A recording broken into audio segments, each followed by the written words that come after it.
ધાણા ઉમેરી દઈશું અને આપણે આવો રોલ વાળી લઈશું. તો તમારો બેટરનો આથો જો બરાબર આવ્યો હશે તો તમારા ઢોસા એકદમ ક્રિસ્પી, અને આપણે ચણાની દાળ નાખી છે બેટરમાં એના લીધે થઈને.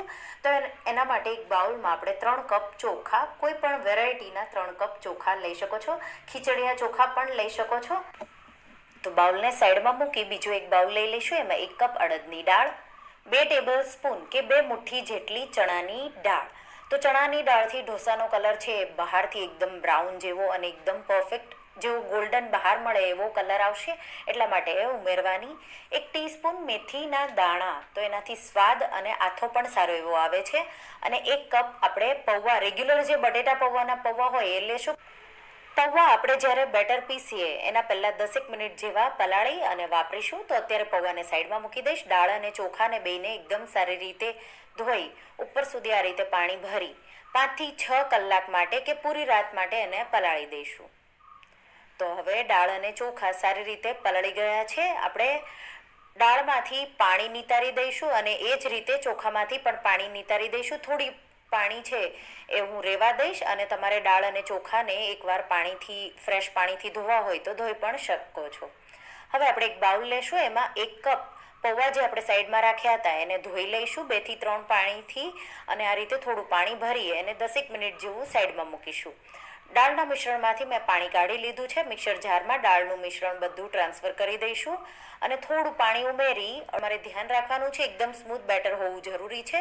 મોટું એક વાસણ લેશું, એમાં આપણે બેટર નાખી દઈશું અને એ જ રીતે એ જ મિક્સર જારમાં ચોખા જે પલાળેલા છે એ નાખીશું.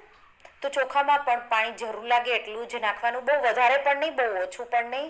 જેવું તમને પીસવામાં લાગે કે ઇઝી પડે એ રીતે થોડું પાણી ઉમેરી અને તમારે એને સ્મૂથ કરી લેવાનું. એકદમ સ્મૂથ ચોખાનું બેટર મેં પીસી લીધું છે. હવે આપણે એને અડદની દાળનું જે બેટર કાઢ્યું એ જ મોટા વાસણમાં સાથે ભેગું કાઢી લઈશું. અને હવે આપણે મિક્સર જારમાં બચેલા ચોખા અને પલાળેલા પૌવાને તમે 5 મિનિટ પલાળો તો પણ ચાલે, અને જરૂર પ્રમાણે પાણી વાપરી અને તમારે એને પીસી લેવાનું. તો એકદમ સ્મૂથ પીસી આ બેટરને પણ આપણે બાઉલમાં નાખી દઈશું અને મિક્સર જારમાં થોડું અમથું પાણી ઉમેરી અને એને રિન્સ કરી એ પણ બેટરમાં ઉમેરી દઈશું. અને હવે બેટરને એકદમ સારી રીતે મિક્સ કરી દઈશું. અત્યારે બેટર તમે જોઈ શકો છો ક્યાં છે, જ્યારે આથો આવશે ત્યારે ફૂલી અને ડબલ થઈ જશે. તો આ રીતે મિક્સ કરી ઢાંકણ ઢાંકી 10 થી 12 કલાક આપણે આથા માટે મૂકીશું. જો તમે ઠંડા કરી તમને બતાવી દઈશ તો તમે જોઈ શકો છો ડબલ ઉપર સુધી ફૂલી ગયું છે અને આવું ફીણ તો એકદમ સારો એવો આથો આવી ગયો છે બેટરનો.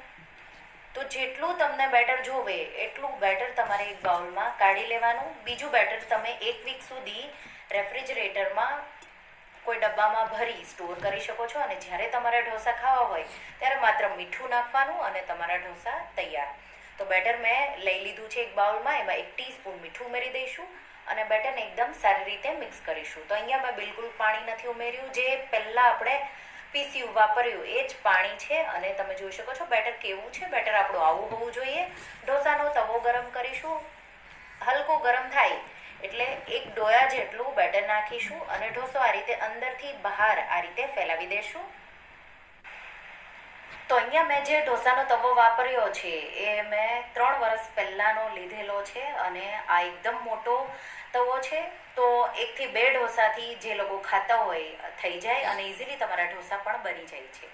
તો ઢોસો ફેલાવી ગેસની ફ્લેમ હાઈ કરી દઈશું. આ રીતે ઘીના ટીપા થોડા છાંટીશું અને હાઈ ફ્લેમ પર હલકી બ્રાઉન ડિઝાઇન તમને આજુબાજુ દેખાય આવી તમે જોઈ શકો છો. હવે દેખાવા લાગી છે એટલે આપણો ઢોસો ક્રિસ્પી થઈ ગયો છે. ઉપરથી આપણે થોડું લાલ મરચું, ચાટ મસાલો અને ઝીણા કાપેલા લીલા ધાણા ઉમેરી દઈશું અને આપણે આવો રોલ વાળી લઈશું.